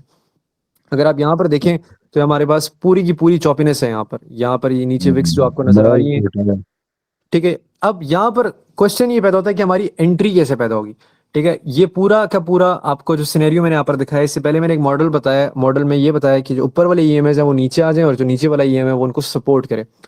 यहाँ पर अगर आप देखेंगे तो ये दो ईएमएस हैं, प्राइस बिल्कुल इनके पास आई हुई है। इस सिचुएशन के अंदर प्राइस इनके नीचे नहीं आई हुई, लेकिन ये जो व्हाइट ईएमए है, मैंने आपको बताया कि ईएमए लैगिंग इंडिकेटर होता है, मतलब वो एग्जैक्टली उस पर टैप इन नहीं होगा। अगर 10 ट्रेड चाहिए तो 10 में से शायद 4 ट्रेड्स ऐसी होंगी जो बिल्कुल ईएमए पे टैप करेंगी और वहां से निकल जाएंगी। लेकिन जो अगली 6 ट्रेड्स होंगी उनमें से 3-4 ऐसी होंगी जो दो तीन ऐसी होंगी जो ईएमए से थोड़े ऊपर से बाउंस ले जाएंगी, और 2-3 ऐसी होंगी जो ईएमए से थोड़े नीचे से बाउंस ले जाएंगी। तो उस केस के अंदर आपके टेक्निकल्स आपने देखने के कहाँ पर आपका एक जोन बन रहा है। अब यहाँ पर अगर हम देखें तो यहाँ पर मुझे यहाँ पर क्लियरली यहाँ पर नजर आ रहा है कि मेरा एक डिमांड जोन है जिसको हम रैली जो है ना, rally based drop based rally भी कहते हैं, ठीक है। तो इस डिमांड जोन के अंदर मुझे यहाँ पर नजर आ रहा है कि मेरा ईएमए चलता हुआ आ रहा है। अगर जब प्राइस यहाँ पर थी तो मैंने यहाँ पर ट्रेड नहीं लेनी थी, मैंने वेट करना था कि प्राइस यहाँ पर है। अब अगर आपको याद हो तो हमारे डिस्कशन ग्रुप में एक भाई ने क्वेश्चन किया था कि शाम भाई आपने ये 51.45 पे कैसे एंट्री ली, मुझे समझ नहीं आई। तो मैंने उसके लिए फिर पूरी वीडियो बना के भेजी थी एक, ठीक है। उस वीडियो के अंदर मैंने ये चीज समझाई हुई थी कि मुझे यहाँ पर नजर आ रहा था कि ईएमए जो मेरा व्हाइट वाला है उस टाइम इधर था, तो मुझे एक्सपेक्टेड था कि ईएमए यहाँ तक पहुंच जाएगा, ठीक है। लेकिन इस दौरान मुझे ये भी पता था कि मेरा एक डिमांड जोन भी है, तो मैं वेट कर रहा था कि प्राइस इस जोन में है और मुझे छोटे टाइम फ्रेम के अंदर एक इम्पैक्ट दिखाए जहां से प्राइस ऊपर या नीचे जाए। तो ये वो जोन था जहां से मैंने अपनी पहली एंट्री ली थी और उसके बाद उसको होल्ड किया था और उसके बाद प्राइस यहाँ से ऊपर निकल गई थी। और ये वो जोन है जो आपको यहाँ पर नजर आ रहा है, दिस वन। ये वो जोन है, इसको मैं थोड़ा सा बड़े टाइम फ्रेम में दिखाता हूँ आपको। इस चार्ट में ईएमएस नजर आ रहा है 4 और पे, क्योंकि मुझे नजर नहीं आ रहा। अच्छा, यहाँ पर अभी अगर आप लोगों ने मेरे लेक्चर सुने उसके अंदर मैंने बताया कि जो भी आपके सपोर्ट या रेजिस्टेंस या सप्लाई डिमांड या फिर जो भी आपका जोन है जिस तरह हम 4 कॉन्सेप्ट्स पे करते हैं, rally base rally, drop base drop वगैरह पे, उन कॉन्सेप्ट्स के अंदर मैंने बताया है कि जो जोन्स होते हैं, चाहे वो सप्लाई के या फिर डिमांड के, चाहे वो रैली बेस रैली के, कोई भी जोन है, वो जोन्स के अंदर ऑर्डर्स होते हैं, ठीक है। वहाँ पर ऑर्डर्स मौजूद होते हैं, वो ऑर्डर्स फिलअप होते हैं। अगर वहाँ पर एक छोटी विक आती है तो वो वहाँ पर 20-30% ऑर्डर्स कंज्यूम होते हैं। आने वाले टाइम के अंदर मार्केट फिर से वहाँ पर हिट करती है और उस पूरे मूव में एक कंसोलिडेशन पीरियड बन जाता है, ठीक है। अगर उस मार्केट उस जोन पे आती है, आपके सप्लाई या डिमांड जोन में आती है और वहां पर एक लंबी विक मारती है, मतलब नीचे तक विक मारती है, इसका मतलब ये है कि वहां पर फुली जो है ना कंज्यूम हो चुके हैं ऑर्डर्स और अब वहां से मार्केट उठ के और ऊपर चली जाएगी। अब अगर यहाँ पर आप देखें तो ये जो मेरा जोन बनता था, ठीक है, ये एक pure drop based rally concept यहाँ पर बनता है, ठीक है। इसका मतलब ये है कि ये आपका एक डिमांड जोन है या फिर आप इसको सपोर्ट कह लें, जो भी यहाँ पर मुख्तलिफ ट्रेडर्स बैठे हैं। इस जोन के अंदर ये जो आपको विक नजर आ रही है रेड कैंडल की, इस विक के अंदर 50% ऑर्डर्स कंज्यूम हुए। अब याद रखें कि हम एक कंसोलिडेशन पीरियड के अंदर है। कंसोलिडेशन पीरियड के अंदर मार्केट एक सर्टेन जोन के अंदर 1 से 3 दफा आती है, ठीक है। उसके बाद हमारे पास दोबारा से यहाँ पर प्राइस ने टैप इन किए सेम रीजन के अंदर और प्राइस यहाँ से ऊपर निकल गई। 4 आवर के अंदर ये रीजन अभी बहुत दूर है, वाइट वाला टैप, ठीक है, लेकिन 3 आवर के अंदर इसने उसको टैप किया। अगर मैं 2 आवर पे खोलता हूँ तो 2 आवर पे क्या हमें देखने को मिलता है, वैसे मैं 2 आवर यूज नहीं करता, ठीक है, मेरे सामने जो टाइम फ्रेम्स खुले मैं ये यूज करता हूँ। तो आपको यहाँ पर नजर आएगा कि 2 आवर के अंदर हमारे पास एग्जैक्ट वाइट ईएमए के अंदर टैप इन है और प्राइस ने वहां से जो है ना हमें एक एंट्री दी और वहां से प्राइस निकल गई। तो इस वजह से जो आपकी एंट्री होगी ना वो हमेशा वाइट ईएमएस पे होगी, ठीक है। जो दूसरे ईएमएस हैं वो सिर्फ आपने इसलिए लगाए होते हैं, जो मेरा टीचर था ना किसी ने, उसने सिर्फ एक ईएमए लगाया होता था, सिंगल ईएमए, और वो वाइट वाला होता था। ये जो 2 अलग से मैंने लगाए हुए, ये मैंने खुद से अपनी एक इजाद निकाली हुई है, क्योंकि मैं शुरू से यूज करता आ रहा था। उस जमाने में करता था 9 और 25 ईएमए, तो उनको थोड़ा सा मॉडिफाई करके मैंने 7 और जो है ना 21 कर दिए। तो जो मेरा टीचर था कैसीनो, वो सिंपल एक 50 मूविंग एवरेज यूज करता था और वो कंसोलिडेट, क्योंकि उसका एक्सपीरियंस बहुत ज्यादा था, तो वो पूरी मूव को वैसे ही दिमाग में जज कर जाता था कि ये पूरी की पूरी एक कंसोलिडेशन पीरियड है और अब इस टैप इन के अंदर जो है ना मैंने बाय ले लेना है, ठीक है। अगर आप जाके तकाशी को कोटाकावा की भी जाके स्टोरी सुने, जो कि दुनिया का one of the top traders में से है, तो आपको नजर आएगा कि जो तकाशी कोटाकावा था वो स्टॉक्स के अंदर ईएमए यूज करता था और वो एक सिंगल ईएमए था, ठीक है। तो ये जो ईएमएस है ना, ये एक बहुत ज्यादा अच्छी चीज है अगर आप इनको सही तरह समझ जाएं, ठीक है। ये वो पैटर्न है जिसको मैंने आपको एक्सप्लेन किया। हमें एक इंपल्सिव मूव चाहिए होती है, उसके बाद कंसोलिडेशन चाहिए होती है और हमें चाहिए होता है कि जो ऊपर वाले 2 ईएमएस हैं, चाहे प्राइस उनके नीचे आ जाए, चाहे वो थोड़े से श्रिंक हो जाए, मतलब करीब हो जाए, उनके अंदर फासला ना हो, ठीक है। अगर उनके अंदर फासला है तो आपने सब्र करना है, ठीक है। जब वो फासला श्रिंक हो जाएगा, प्राइस वहां पर थोड़ी सी वीक मूवमेंट स्लो हो जाएगी, उसके बाद आपने वेट करना है कि मार्केट किसी भी टाइम आपके उस वाइट ईएमए के आस पास आके गिरेगी, चाहे थोड़ा सा $10-15 ऊपर हो, चाहे $10-15 नीचे हो, लेकिन उस वाइट रीजन को आपने मार्क कर देना है और वो आपने मार्क करना है अपने टेक्निकल्स के मुताबिक, जैसे कि मैंने यहाँ पर मार्क किया हुआ था। जब प्राइस यहाँ पर आके हिट हुई है, मैंने यहाँ से बाय लिया था। अब क्वेश्चन ये पैदा होता है, जो मैंने आपको चार्ट दिया था, उस चार्ट के अंदर मैंने बोला था कि 70 से 75 will be your entry and 30 minutes की क्लोजिंग या फिर 1 आवर की क्लोजिंग, इस पे आपने एसएसएल लेना है। एसएसएल का मतलब होता है soft stop loss. Soft stop loss का मतलब होता है कि अगर प्राइस इस टाइम फ्रेम के नीचे क्लोज होगी तो फिर आपने वहां पर स्टॉप लॉस लेना है, अगर प्राइस ने इसके नीचे नहीं क्लोज किया तो आप स्टॉप लॉस नहीं लेंगे, ठीक है। ये स्विंग ट्रेडर्स का कॉन्सेप्ट है, बेसिकली स्विंग ट्रेडिंग के लिए इस्तेमाल किया जाता है। स्कैल्पिंग में आप ये कॉन्सेप्ट नहीं अप्लाई कर सकते, क्योंकि स्कैल्पिंग के अंदर आप थोड़ा ज्यादा रिस्क यूज करते हैं और उसके इसके अंदर मार्केट अक्सर नीचे भी आ जाती है आपके एसएसएल से, तो फिर आपका लॉस ज्यादा हो जाता है। तो जो स्विंग ट्रेडिंग होती है इंट्राडे के अंदर हम एसएसएल अक्सर यूज करते हैं। जिस तरह हमें अनसर्टेनिटी होती है कि मार्केट वहां पर हिट करेगी, एसएल लेके ऊपर चली जाएगी, तो हम एसएल लगाते ही नहीं और हम वेट करते हैं कि मार्केट क्लोजिंग हमें वहां पर दे दे उस सर्टेन टाइम फ्रेम के अंदर।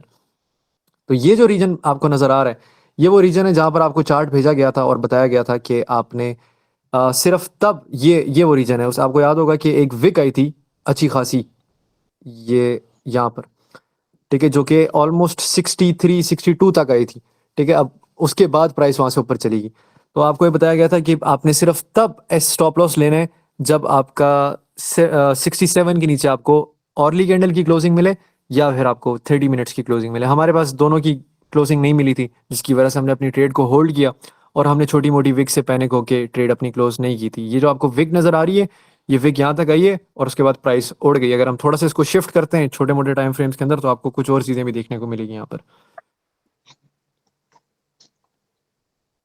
ये यहाँ पर 3 आवर पे अगर हम देखें तो 3 आवर पे एक फाइनल टैप इन था इस रीजन का, ठीक है। और मैंने जब आपको चार्ट दिया था उस टाइम मेरे माइंड में ये था कि अगर दोबारा से इस प्राइस इसके नीचे क्लोज होती है तो उस केस में मेरा वाई टी ए में हिट करेगी प्राइस और वाई टी ए में को शायद तोड़ जाए। अब थोड़ा सा मैं आपको एक दो चीज़ें और बता देता हूँ यहाँ पर। ये जो पूरा का पूरा मैंने आपको समझाया भी बड़े टाइम फ्रेम्स के अंदर, ये सेम चीज़ जो है ना आपकी छोटे टाइम फ्रेम्स के अंदर भी इंप्लीमेंट होगी, ठीक है। जब सुबह मार्केट खुलेगी एशिया सेशन में, तो उस टाइम आप वेट नहीं करेंगे कि प्राइस 4 और के वाई टी ए में पे हिट करे। उस टाइम फिर आप 15 मिनट को देखेंगे या 5 मिनट को देखेंगे, और ये जो सेम फॉर्मेशन अभी मैंने आपको समझाई है, ये सेम चीज़ आपने 15 मिनट या 5 मिनट के ऊपर लगा के देखनी है, तब आपको समझ में आएगी, ठीक है। ये कंटिन्यूशन सेटअप होता है। तो जब भी आपने ट्रेड ली हुई है, अगर आपने लेट सपोज मैंने नीचे से बाय लिया हुआ है, तो फिर मैं उसको होल्ड करता हूँ जब तक कि मेरा 5 मिनट या 15 मिनट का थर्ड ईएमए नहीं टूट जाता। और ये होल्डिंग इतनी लंबी हो जाती है कि इसमें $300-400 की मूवमेंट तो वैसी शुगल मेले में आप होल्ड कर लेते हो, ठीक है। तो ये आपके पास एक तरह से कंफर्मेशन होती है कि मार्केट अब किधर जाने लगी है। अब अगर किसी के क्वेश्चंस वगैरह है तो वो मुझसे पूछ ले, और ताकि मैं आपको फर्दर क्लेरिफाई कर दूं। सर टाइम फ्रेम क्या प्रेफर करते हैं? किस चीज़ के लिए? यही अपना जो आपने ईएमए लगाया ना सर, जी जी, मतलब बड़े टाइम फ्रेम पे रहेंगे? मैं आपको बताता हूँ। अच्छा देखिए, जी टाइम फ्रेम्स जो है ना, वो ट्रेडिंग के अंदर ना आपको सारे टाइम फ्रेम्स देखने पड़ते हैं, ठीक है। जब आप सुबह ट्रेड लेंगे ना बैठ के, तो आपको बड़े टाइम फ्रेम से लेके छोटा टाइम फ्रेम तक एक एक टाइम फ्रेम मॉनिटर करना होता है 24 घंटे, ठीक है। अब उसमें होता है कि जो बड़ा टाइम फ्रेम होता है, आप सुबह जब उठेंगे तो आप उसमें मार्किंग तो कर लेंगे। जैसे मैं जब सुबह उठता हूँ तो मुझे पता होता है कि मेरा 4 और का ईएमए यहाँ पर पड़ा हुआ है, और वो थोड़े टाइम के अंदर यहाँ तक पहुंच जाएगा, ठीक है, क्योंकि ईएमएस मूव करते रहते हैं पर कैंडल क्लोजिंग पे, ठीक है। तो मुझे पता होता है, जजमेंट मैंने की होती है। जैसे इस वक्त प्राइस ऊपर जा रही है लगातार, ठीक है, ईएमएस अभी काफी ज्यादा पीछे हैं बड़े टाइम फ्रेम्स के अंदर, ठीक है। तो अगर यहाँ पर प्राइस आती है और इस व्हाइट ईएमए को हिट करती है तो मैं यहाँ पर ट्रेड नहीं लूंगा। इस ग्रीन को हिट करती है मैं तब भी ट्रेड नहीं लूंगा। मैं तब ट्रेड लूंगा जब प्राइस यहाँ पर कंसोलिडेशन पैदा करेगी, और उस कंसोलिडेशन को पकड़ने के लिए मैं क्या करूंगा कि मुझे पता है कि मेरा जो व्हाइट ईएमए है, सपोज वो उस दौरान आ गया 5200 के पास, तो मैं क्या करूंगा कि मैं वेट नहीं करता रहूंगा कि मैं 5200 पे प्राइस आएगी तो मैं वहां पर लिमिट लगा के बैठ जाता हूं क्योंकि मेरा वहां पर 4 और का ईएमए पड़ा हुआ है। नहीं, मैं उसको छोटे टाइम फ्रेम में ब्रेक डाउन करूंगा 5 मिनट या 15 मिनट, और मैं देखूंगा वहां पर सबसे नियरेस्ट डिमांड जोन या मेरा एक बेस किधर बन रही है। मैं उस बेस को मार्क करूंगा अपने ट्रेडिंग व्यू के अंदर या फिर MT5 के अंदर, और फिर मैं देखूंगा कि जब प्राइस उस बेस के अंदर टैप इन कर चुकी है तो वहां पर क्या रिएक्शन पैदा हो रहा है। अगर तो वहां पर 1 मिनट के अंदर एक स्वीप पड़ चुका है, स्वीप के ऊपर भी मैंने वीडियो बना के बताई हुई है, एक लिक्विडेशन आती है छोटे टाइम फ्रेम के अंदर, जहां पर मार्केट नीचे आती है, विक मारती है और क्लोज करके एक बुलिश कैंडल या फिर बेसिकली एक छोटी बॉडी क्लोज कर देती है, वो रिवर्सल होता है। उसके बाद एक सर्टेन एंगल होता है, मतलब प्राइस वहां पर विक देती है, विक देने के बाद वहां पर 3 से 5 कैंडल्स होल्ड करती हैं, तो वो जोन होता है जहां से आप एंट्री पकड़ते हैं। तो इस केस के अंदर अगर मैं आपको अपनी ट्रेड भेजूंगा तो आपको नजर ये आएगा कि इसने स्नाइपर एंट्री पकड़ी है 4 और टाइम फ्रेम में, लेकिन वो एंट्री बेसिकली छोटे टाइम फ्रेम्स के अंदर ली जाती है, ठीक है। तो आपको हर टाइम फ्रेम को मॉनिटर करना पड़ता है। अब इसमें इस तरह भी होता है कि अगर मेरा 5200 के पास एक 4 और का ईएमए पड़ा हुआ है जो थर्ड ईएमए, तो मैं देखूंगा, अब मैं आपको यहाँ पर दिखा देता हूँ, बल्कि अब मैं क्या करूंगा कि मैंने यहां से देखना शुरू करना है, ये जो कैंडल्स हैं मैं इसके बाद के रीजंस को मार्क करूंगा। अब मेरे लिए स्ट्रॉन्गेस्ट ईएमए कौन सा होगा अगर मैंने छोटे टाइम फ्रेम में भी देखना है। मैं सबसे पहले अपना एक मेजर जोन यहाँ पर मार्क करूंगा, ठीक है। ये वाइट जोन है, करंट सिचुएशन के मुताबिक करते हैं, लेट सपोज, ठीक है। ये मेरा वाइट ईएमए यहाँ पर है, 4 और का थर्ड ईएमए इस डब्बे के अंदर पाया जाता है। अगर मैं 3 और पे शिफ्ट करता हूँ तो वो डब्बे से बाहर जा रहा है। अगर मैं 1 और पे शिफ्ट करता हूँ तो वो 1 और पे कोई डब्बा नहीं है इस वक्त। इसी तरह जब आप मार्किंग शुरू करेंगे 4 और पे, ठीक है, मैंने अगर लेट सपोज यहाँ पर मार्किंग की है एक डब्बे की 4 और की, उसके बाद मैंने 2 और के 50 ईएमए की मार्किंग की है, वो यहाँ पर बन रहा है, फिर मैंने 1 और का ईएमए मार्क किया, वो यहाँ पर बन रहा है। तो मेरे लिए सबसे स्ट्रॉन्गेस्ट ईएमए वो होगा जो कि 1 से 2 टाइम फ्रेम्स का सिंगल ईएमए उसके बीच में मौजूद। मिसाल के तौर पे अगर मेरा 4 और टाइम फ्रेम के अंदर 5200 के अंदर थर्ड ईएमए पड़ा हुआ है, बाकी टाइम फ्रेम्स के अंदर वहां पर जो है ना सेकंड ईएमए पड़ा हुआ है। मैंने 1 और का टाइम फ्रेम खोला और वहां पर सेकंड ईएमए पड़ा हुआ है, तो मेरे पास एक स्ट्रॉन्ग कॉन्फिडेंस होगा कि प्राइस में यहाँ तक डंप आएगा। और बजाय कि मैं 2 और के इस वाले ईएमए पे लूं, या फिर मैं 30 मिनट्स के इस वाले ईएमए पे ट्रेड लूं, या फिर मैं 3 और के इस वाले ईएमए पे लूं, तो मैं उस केस पे वो 4 और वाला और 1 और वाला जो ईएमए होगा ना, जो कि दोनों एक रीजन में पाए जा रहे हैं, बेशक 4 और का थर्ड ईएमए होगा और 1 और का जो है ना सेकंड ईएमए होगा, बेशक थर्ड ईएमए 1 और का बहुत ज्यादा नीचे हो या बहुत ज्यादा ऊपर, वो मैटर नहीं करता। लेकिन जो वो रीजन होता है बेसिकली ईएमएस जो है ना, आपको मुख्तलिफ टाइम फ्रेम्स में एक सर्टेन लेवल में पाए जाएंगे उस टाइम पे, तो आप उनका भी कॉन्फ्रेंस यूज कर सकते हैं। लेकिन ये सारी चीजें थोड़े एक्सपीरियंस के साथ आती हैं, फौरन नहीं समझ में आएंगी आपको, ठीक है। तो आप अभी ईएमएस यस सर, लगाएं, yes sir, thank you sir, thank you, समझ थैंक गए? You, yes sir, thank you sir. अब क्लास असल पॉइंट में करते फिर हैं वो अगर टाइम फ्रेम आपने ना भाई, आपने टाइम फ्रेम अपनी ट्रेडिंग कैपेसिटी, आप अगर स्कैल्पर है तो आपने उसमें और देखना है, अगर आप पोजीशन ट्रेडर है तो आपने और देखना है, अगर आप जो है बड़ी मूव जी, पकड़ना वो चाहते हैं तो फिर उस आपने समझा। जी, तो उसको आपने मतलब अपने टाइम ट्रेडिंग फ्रेम को स्टाइल आप के हिसाब रिफाइन से कर देना रनिंग में यूज करना है। अब हशाम भाई जो है नहीं, ये तो छोटे एसेट के साथ बड़े मूव पकड़ने जाते हैं, तो जी जी कुछ जी ट्रेडर होते हैं वो जो है वो स्कैल्पिंग करते हैं 30-40 पिप की।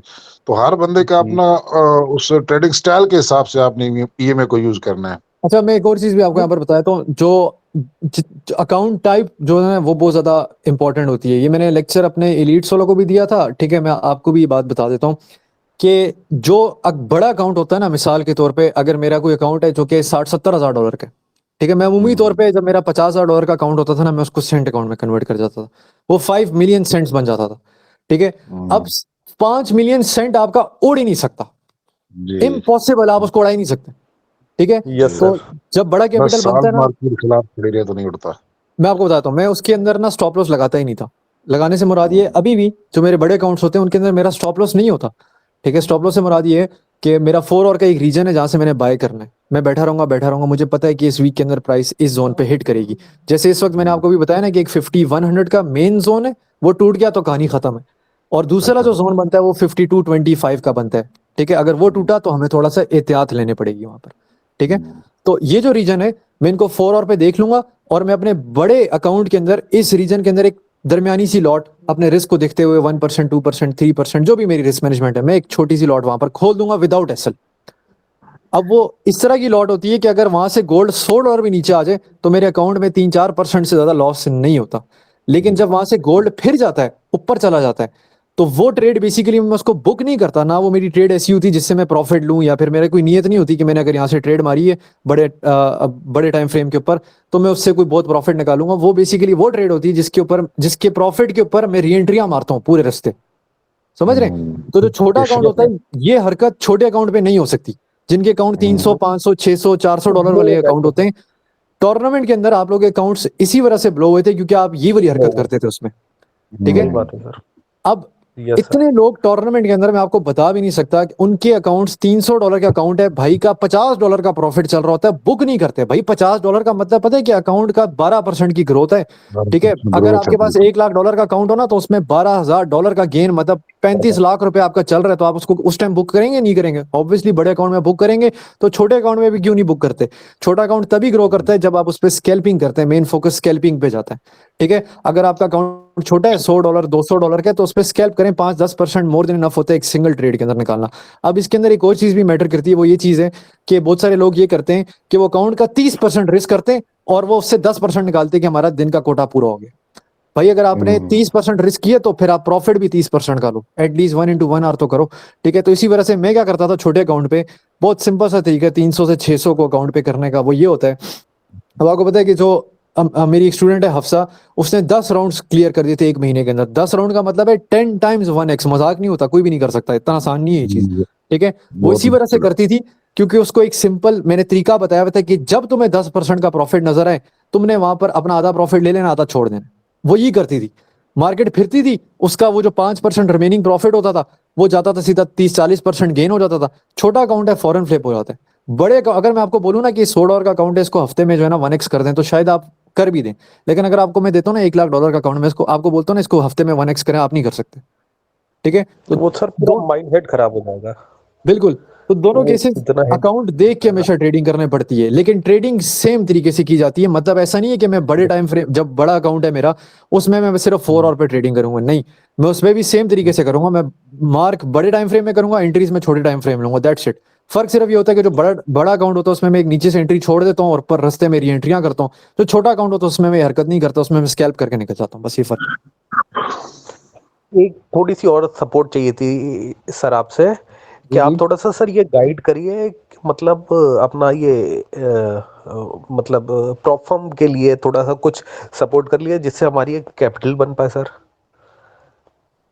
अच्छा, लेकिन जी प्रॉप फर्म तो का तो थोड़ा मैंने सा। वैसे 3 वीडियोस बना के डाली हुई है यूट्यूब जी के जी अंदर। जी वो देखा है सर, जी देखा है सर, वो देखा है। थोड़ा सा आप उसमें और गाइड करेंगे ना तो एक कैपिटल, एक हैंडसम अमाउंट बन जाएगा कैपिटल के लिए, तो सर वो काफी यूजफुल होगा सर। असल में देखिए प्रॉप फर्म्स के अंदर जो मेजर मसला आता है ना, जो लोग पास नहीं कर पाते, वो इस वजह से नहीं कर पाते कि जब वो नया नया फ्रेश अकाउंट लेते हैं ना, वो पहली ट्रेड्स बड़ी प्यार मोहब्बत से बड़े कम रिस्क के साथ चलते हैं। वो कहते हैं $1 लाख का अकाउंट है, तो हमने 1% का मतलब बनता है $1000। वो क्या करेंगे, वो $200-300 रिस्क करेंगे, $200-300 ही प्रॉफिट करते हैं। ठीक है, लेकिन वो एग्रेसिव तब होते हैं जब उनका अकाउंट 4-5% नीचे आ रहा है, फिर वो रिस्क बढ़ा लेते हैं अपना। ठीक है, ये गलती अगर आप इसको ऑपोजिट कर देना, जब आपको फ्रेश अकाउंट मिले तो पहली ट्रेड आप सुथरी लें और उसमें रिस्क ज्यादा करें। मैं जब ट्रेड करता था ना प्रॉप फर्म्स के अंदर, अभी तो मैंने बड़े टाइम से छेड़े ही नहीं है प्रॉप फर्म के अकाउंट, ठीक है, लेकिन जब मैं करता था तो उस टाइम मैं ये करता था कि मैंने फ्रेश अकाउंट लिए $1 लाख का, तो मैं उस पर क्या करता था, मैं 1500 से $2000 रिस्क करता था एक सिंगल ट्रेड के अंदर। एसएल पड़ गया 2% नीचे आ गया, कोई मसला नहीं। ठीक है, लेकिन 80% ऑफ द टाइम्स जब भी मैं अकाउंट लेता था, उसमें 80% मेरी जो पहली ट्रेड होती थी ना, वो पास हो जाती थी। और उस एक ट्रेड के अंदर मैं 1/2 आवर या 1/3 आवर लेता था, ज्यादा लंबी होल्डिंग नहीं करता था कि मैं एक ट्रेड के अंदर क्लियर कर जाऊंगा। ठीक है, एक तो मिनिमम डेज का भी मसला था। लेकिन जब मैंने नॉस्ट्रो का अकाउंट लिया था ना 10K का, मेजोरिटी मेरे ख्याल में 10K ही लेते हैं, मैं आपको वो बताया था। $12 का अकाउंट था, उससे मैंने $2800 का पे आउट लिया था। और कैसे लिया था मैं आपको वो बताया था। मार्केट को उस टाइम बहुत सुथरी नहीं थी, मार्केट तब भी बहुत गंदी थी, डोनाल्ड ट्रंप तरफ लगा रहा था और सब कुछ हो रहा था मार्केट के अंदर। फर्क सिर्फ इतना सा था कि जब मैंने वो अकाउंट लिया तो मेरे माइंड के अंदर ये बात थी कि मैंने बहुत सस्ता अकाउंट लिया, उड़ भी गया तो मुझे फर्क नहीं पड़ेगा इस चीज से। ठीक है, जब मैं 100K लेता था मैं एहतियात से चलता था, जिसकी वजह से मैं पहले 2 महीने तो क्लियर ही नहीं कर पाया प्रॉप फर्म का अकाउंट, फेल कर जाता था। ठीक है, ये चीज मुझे तब रियलाइज हुई जब मैंने 10K पे ट्रेडिंग की, और मुझे जब मैं बिल्कुल ना डर होके मैंने कहा $12 का अकाउंट है भाई, डूब गया तो क्या फर्क पड़ जाता है।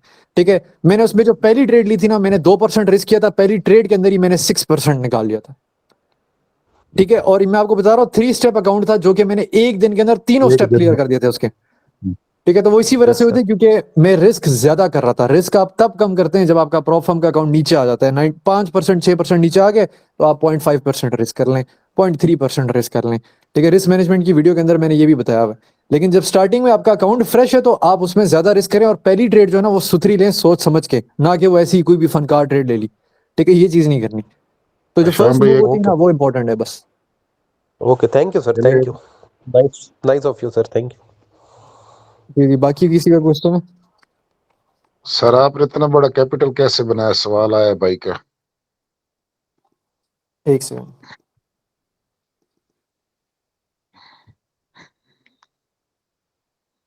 अच्छा जी, अब बात करते हैं कि इतना बड़ा कैपिटल कैसे बनाया। इतना बड़ा कैपिटल मैंने बनाया स्कैम करके, रेफरल के थ्रू। अच्छा, मैं आपको बताया था। ठीक है, इतना बड़ा कैपिटल बेसिकली इस तरह बना है कि स्टार्टिंग में ना मेरे पास भी बहुत ज्यादा पैसे नहीं थे, और घर वाले पैसे नहीं देते थे, सीधी बात है। ठीक है, और मैंने बहुत तरीकों से कैपिटल की जुगाड़ करने की कोशिश की थी। ठीक है, जब मैंने ट्रेडिंग स्टार्ट की थी ना 2015 में, उस टाइम किसी को कुछ पता नहीं था, और मुझे जब पहली दफा बिटकॉइन का बताया गया था ना कि एक बंदा है वकास भाई, मेरे घर में नेबर थे, और वो जो है ना ट्रेडिंग के अंदर बहुत पैसा बनाते हैं, तो मैंने उनसे बोला आप क्या करते हैं। उन्होंने कहा मैं बिटकॉइन पे ट्रेडिंग करता हूँ। मैंने गूगल पे जाके सर्च किया, बिटकॉइन इमेजेस में गया तो वहां पर सोने का सिक्का आ गया, और मैं चला गया सुनहरे के पास। उसे मैंने बोला मुझे ये ना बिटकॉइन दे दे। उसने कहा ये मेरे पास नहीं होता बेटा। तो मैंने कहा ये सोने की चीज नहीं है। तो यहाँ से बेसिकली मेरी ट्रेडिंग की जर्नी स्टार्ट हुई थी। और कैसे मैंने पैसे बनाए मैं आपको वो भी बताया था। 2020 से 21 के दरमियान में ना, 2019 तक के तो लिक्विडेशन मैसेजेस मेरी जीमेल में आज तक पड़े हुए। बिटमैक्स में उस जमाने में हम ट्रेडिंग करते थे, और वो बड़ी करप्ट किस्म की, खतरनाक किस्म की एक्सचेंज थी। खतरनाक। ठीक है, बहुत खतरनाक एक्सचेंज थी। ठीक है, उसमें बहुत पैसा डुबाया था स्टार्टिंग में। ठीक है, और पैसा इतना डुबाया था कि अगर आप मुझसे पूछे ना कि मैंने पैसा अरेंज किस तरह किया था, क्योंकि उस जमाने में ना इस तरह ग्रुप वाला कॉन्सेप्ट ही नहीं था। एक वकार सका का ग्रुप होता था। ठीक है, वो भी बहुत लेट आया था। उस जमाने में ना कोई सिखाता था, ना कोई ट्रेडिंग के बारे में पता होता था। कैपिटल की अरेंजमेंट करना बहुत बड़ा अजाब था। आजकल तो ये है ना कि आपने कैपिटल अरेंज करना, एक प्रीमियम ग्रुप खोल लें और ब्लैक ट्रेडर के सिग्नल उठा के उसमें डाल लें, और जो है ना $40 का बेचे तो आपके पास कैपिटल आ ही जाएगा। ठीक है, लेकिन उस जमाने में ये नहीं होता था। तो उस जमाने के अंदर मैंने कैपिटल किस तरह अरेंज किया उसकी भी लंबी स्टोरी है। पहले तो मैंने सबसे पहले अपने घर वालों को रगड़ा था। उनको रगड़ने के बाद मैंने अपने दोस्तों को रगड़ा। दोस्तों को रगड़ने के बाद जब हर तरफ से सबने कहा भाई जवारी है पक्का, इसको पैसे नहीं देने आज के बाद, तो मेरे पास ऑप्शन नहीं रहा था। और ऑप्शन वो ये था कि घर की चीजें उठा के बेचना शुरू कर दी मैंने। पहले मैंने प्रिंटर भेजा। उस जमाने में मेरी माँ जो थी ना, मुझे 2015-16 में ना मोबाइल नहीं देती थी ट्रेडिंग के लिए। मेरे पास अपना जाती मोबाइल भी नहीं था। मेरे पास एक लैपटॉप होता था, वो भी मैं उनसे कहता था मैंने इसमें फोर्टनाइट खेलनी है। फोर्टनाइट के बदले में मैं वहां पर बिटमैक्स लगा के सट्टेबाजी कर रहा होता था। अब आते हैं कि कैपिटल किस तरह हुआ। कैपिटल इस तरह हुआ कि पहले मैंने स्टार्टिंग में चीजें बेच के डालना शुरू की, जो कि डूबना शुरू हो गई। ठीक है, मैंने एक प्रिंटर बेचा था। फिर मेरे घर में एक डीएसएलआर पड़ा हुआ था, जो कि हमने बाहर से मंगवाया था। उस जमाने में जिसके पास डीएसएलआर होता था ना, बहुत फने खान होता था वो। ठीक है, और वो DSLR था नाइकन D5500, आज तक मुझे याद है, वो टच स्क्रीन वाला था। और वो लाख रुपए का बाहर से मंगवाया था और मैंने उसको OLX पे 70,000 का बेचा। और घर वालों को मैंने बताया फेयरवेल है, और मैं लड़के लेके गया कि मैंने फेयरवेल में लेके जाना, सारे दोस्त वेट कर रहे हैं वहां पर। और वहां पर जाके मैंने OLX वाले बंदे से बात की हुई थी, उसको मैंने जाके भेज दिया 70,000 में। 70,000 का कैपिटल यहाँ से आया, वो भी उड़ा दिया। फिर उसके बाद अब इस दौरान मैंने एक बिजनेस भी स्टार्ट किया था, मैं आपको वो भी बताता हूँ, जो कि हराम बिजनेस था, लेकिन मैं आपको फिर ही बताता हूँ। अब इस दौरान हमारे घर में हमने डॉग्स बहुत ज्यादा टाइम से रखे हुए थे, हमारे पास बहुत महंगे महंगे डॉग्स होते थे। अगर आप मेरी इंस्टा की हाईलाइट में जाके देखें, आपको वहां पर मिल जाएंगे। तो वहां पर हमारे पास लेब्राडोर्स के पपीज पैदा हुए, 6 बच्चे थे। उनमें से एक पपी था जो चॉकलेट कलर में था। अगर आपका डॉग्स का शौक हो तो आपको पता होगा, जो चॉकलेट वाला कुत्ता होता है ना लेब्राडोर के अंदर, वो सबसे महंगा होता है। तो मेरे बाबा ने कहा सबसे सबसे महंगा महंगा वाला डॉग है। तो वो जब 1-1.5 महीने के हुए ना, उनमें से वो वाला जो पपी था ना, वो मैंने छाट कर दिया। वो मैंने अपने दोस्त, मेरा दोस्त था जनरल अमजद का बेटा खारिया में, और उसके घर में मैंने जाके वो रखवा दिया। और अगले दिन इसी तरह उसका ऐड लगाया और उसको भी मैंने बेच के डाल दिया। घर वाले ढूंढते रह गए, कुत्ता किधर गया, कुत्ता गया, कुत्ता गायब हो गया। और वो चला गया बेडमैक्स के पास। अब उसके बाद जब यहाँ से भी काम खराब हो गया, मैंने कहा अब ऑप्शन नहीं रहा। मैंने अपने दोस्त को घेरा, ठीक है, वो जनरल का बेटा था। मैंने उससे कहा यार सादे, हम एक काम करेंगे, इस तरह ये करेंगे, इतना पैसा बनेगा, पैसा तूने लेकर आना है अरेंज, बाकी मैं तुझे ऐशी कराऊंगा। और उसने कहा ठीक है जानी, तू बेफिक्र हो जा। उसने स्टार्टिंग में, उसके अबू ना बहुत स्ट्रिक्ट थे, क्योंकि वो जनरल साहब थे तो वो उसको बहुत कुटते थे। उसने क्या किया, उसके अब्बू की ना एक कलेक्शन थी वेप, सिगार्स और ये महंगी महंगी शीशों की चीजें। तो उसने एक शीशा महंगा सा ना ले आया मेरे पास उठा के, वो पीतल का बना हुआ था, पता नहीं किसका बना हुआ था। हमने जाके वो बेचा और हमें 40-50 हज़ार उसके मिले, वो डाले। उसके अब्बे को पता चल गया, उसको और कुट पड़ी। उसने कहा भाई मेरा तो यहाँ से काम खराब हो गया, चीजें अब मैं नहीं उठा सकता, कोई और सोचते हैं। मैंने कहा एक काम करते हैं कि माइंड रिलैक्स करते हैं पहले, उसके बाद सोचते हैं क्या करना। अभी जो माइंड रिलैक्स वाली कहानी है ना, बड़ी खतरनाक होती है, क्योंकि इसी दौरान आपके दिमाग के अंदर फनकारियां आती हैं। अब हमने जो है ना कॉलेज के अंदर से फुटा मारा। उस जमाने में मेरे पास होता था 125, बाबा ने लेके दिया हुआ था।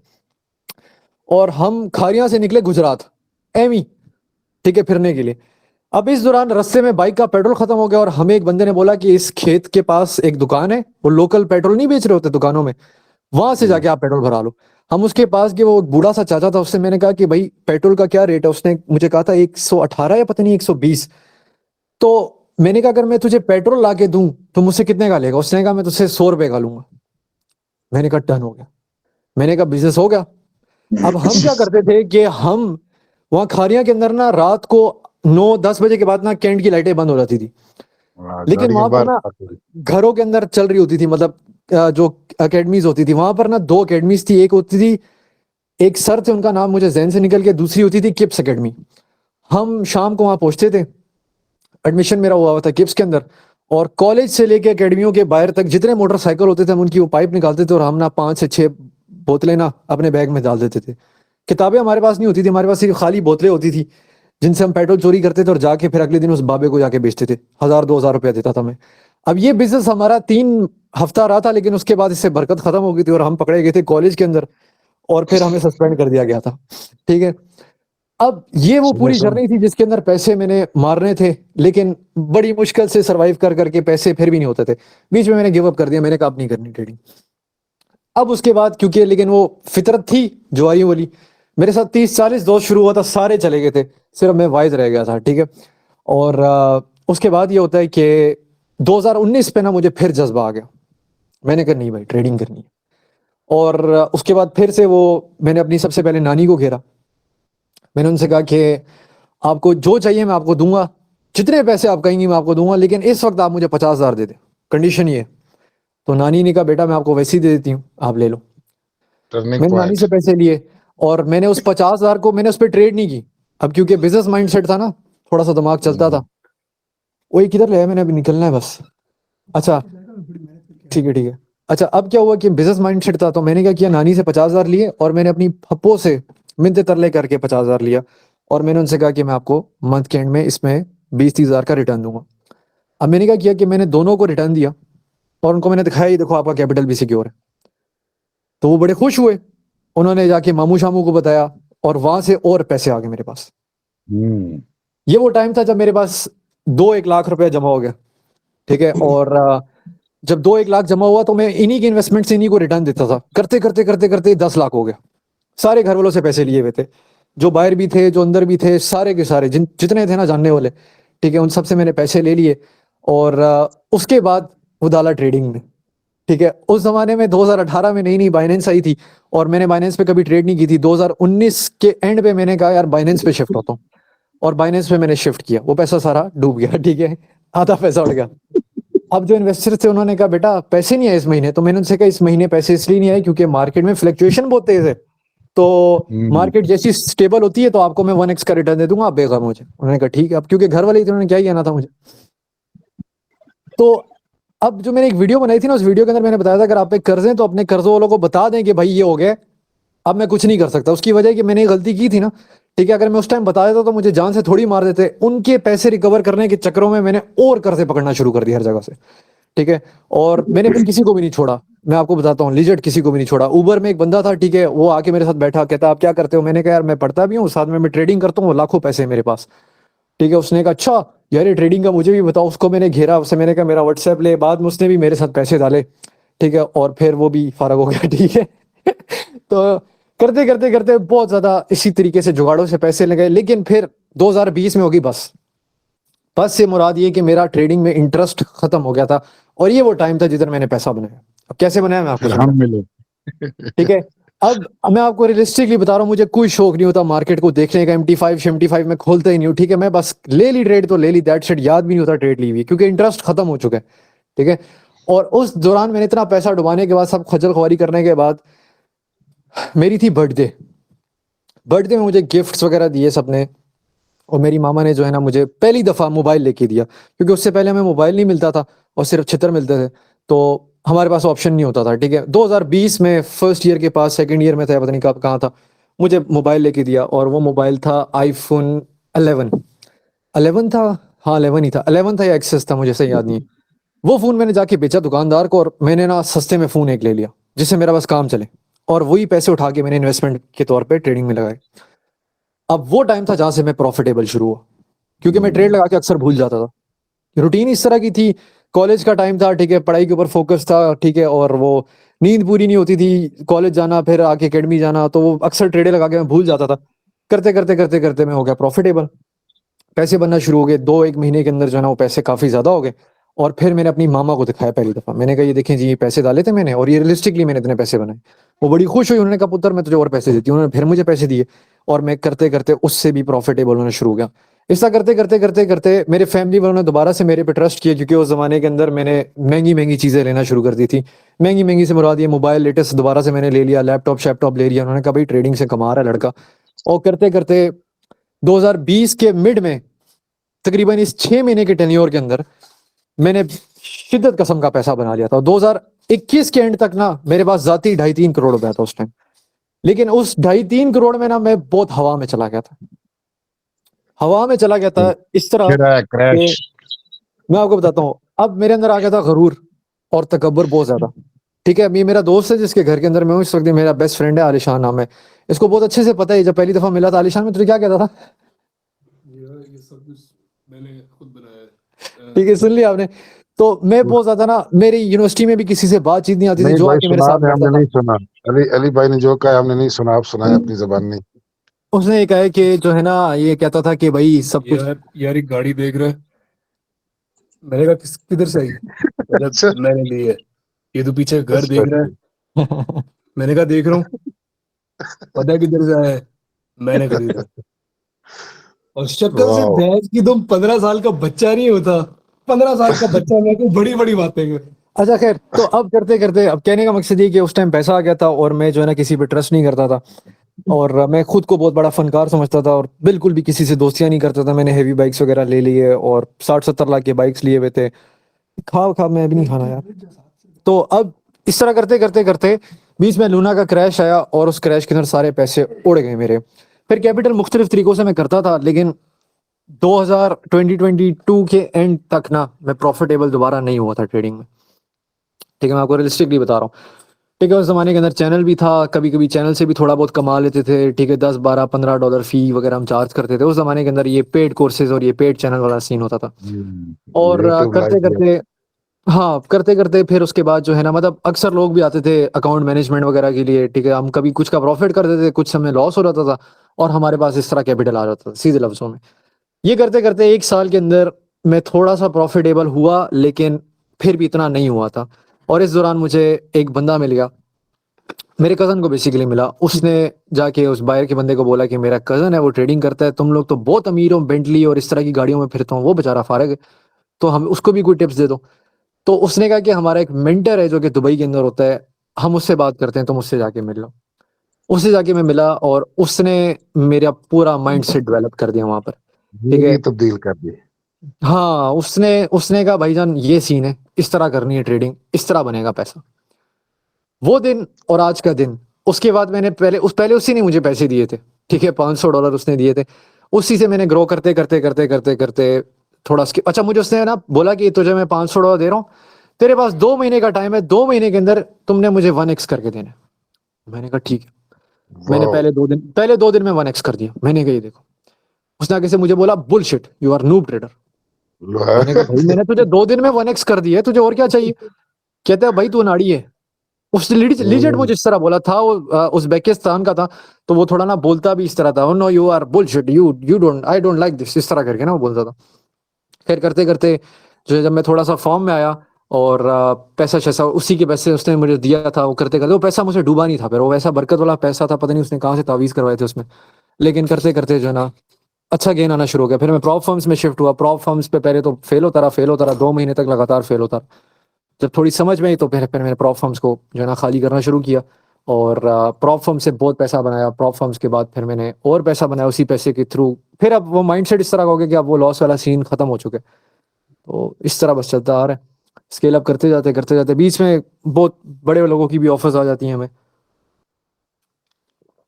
अब मुझे इजाजत दें, मैं जरा अपने दोस्त के साथ टाइम स्पेंड कर लूँ, मैं उसके घर आया हूँ, तो बाद में फिर ठीक है जी, अल्लाह हाफिज। Thank you sir, thank you.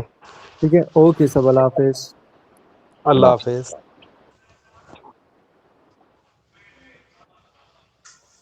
भाई जिसने भी रिकॉर्ड किया है डाल दो ग्रुप में।